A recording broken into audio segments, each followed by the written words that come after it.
Dating miyembro ng Revolusyonaryong Hukbong Bayan, voluntaryong sumuko sa First Provincial Mobile Force Company ng Bulacan. Ang detalye ng balitang yan ay ihahatid ni Patrolwoman Crystalline Javier.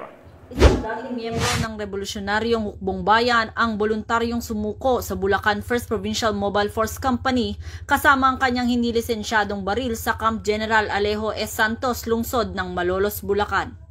Ang pagsuko ay pinangasiwaan ng naturang unit sa ilalim ng pamumuno ni Police Major Norheda G. Usman, Acting Force Commander, katuwang ang Malolos City Police Station, Bulacan PIU, 70IB at 301st MC Regional Mobile Force Battalion. Kinilala ang sumukong individual bilang si Cano Lee, 48 anyos, mekanik at residente ng Barangay Santa Ana, Bulacan, Bulacan.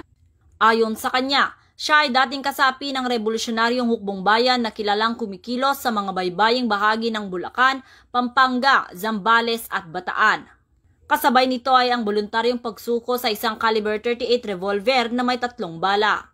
Samantala, nagbigay naman ang mga otoridad ng pinansyal na tulong at iba pang suporta sa sumukong rebelde bilang bahagi ng programa ng pamahalaan para sa mga nagnanais magbalik loob sa lipunan.